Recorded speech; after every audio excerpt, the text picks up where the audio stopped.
नमस्कार प्यारे विद्यार्थियों। जैसा कि आप सभी को पता भी है, राजस्थान सरकार ने अब की बार एक बड़ा अलग निर्णय लिया है।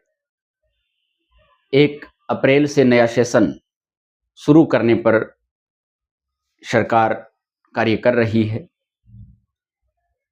1 अप्रैल से सेशन शुरू करने का मतलब है कि बोर्ड और नॉन बोर्ड कक्षाओं की जो परीक्षाएं हैं, चाहे वो अर्धवार्षिक परीक्षा हो, चाहे वो वार्षिक परीक्षा हो, वो अपने निर्धारित समय से लगभग 1 महीने पहले शुरू हो रही है।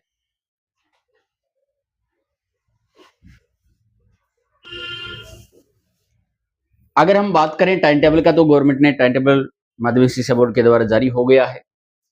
20 तारीख से हमारे एग्जाम हैं वो शुरू हो रहे हैं। राज्य स्तरीय परीक्षा होनी है, पूरे राजस्थान का एक पेपर आना है,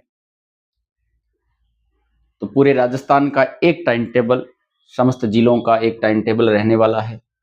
अगर हम 9th क्लास की बात करें तो पहला पेपर उनका इंग्लिश का होना है पहली पारी में, और 10th की बात करें तो अंग्रेजी का होना है, लेकिन ये सेकंड पारी में होना है। 11th में अंग्रेजी अनिवार्य कंपलसरी का होना है और 12th में अंग्रेजी अनिवार्य का होना है।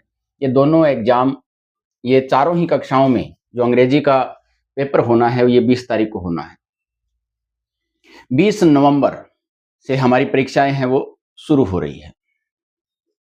20 नवंबर 2025 से ये परीक्षाएं शुरू हो रही हैं। 70 अभी कौन सा चल रहा है?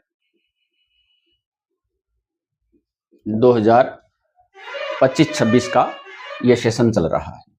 अगर अगले दिन की बात करें, 21 तारीख की बात करें, 21 नवंबर को 9th क्लास विज्ञान का पेपर है, 10th का भी विज्ञान का है, लेकिन 10th का सेकंड पारी में है, और 11th का हिंदी अनिवार्य और 12th का भी हिंदी अनिवार्य का पेपर होना है। यह भी 21 नवंबर को पेपर होना है। अगर 22 तारीख कोई बीच में अवकाश नहीं है, 22 तारीख को अगर पेपर की बात करें तो 9th और 10th दोनों में हिंदी का होना है। 9th में पहली पारी में और 10th का सेकंड पारी में पेपर होना है। 11वीं क्लास की बात करें तो आर्ट्स के विद्यार्थियों के लिए हिंदी लिटरेचर, हिंदी साहित्य का पेपर होना है, और 11वीं साइंस वर्ग की अगर हम बात करें तो भौतिक विज्ञान फिजिक्स का पेपर होना है। और 22 तारीख को ही 12th कक्षा की अगर हम बात करें तो आर्ट्स के विद्यार्थियों के लिए हिंदी साहित्य का पेपर होना है, और साइंस के विद्यार्थियों के लिए भौतिक विज्ञान यानी कि फिजिक्स का पेपर होना है। 23 तारीख को अवकाश रहेगा। 24 तारीख को जो पेपर है वो 9th और 10th की अगर हम बात करें तो एसएस का पेपर होना है,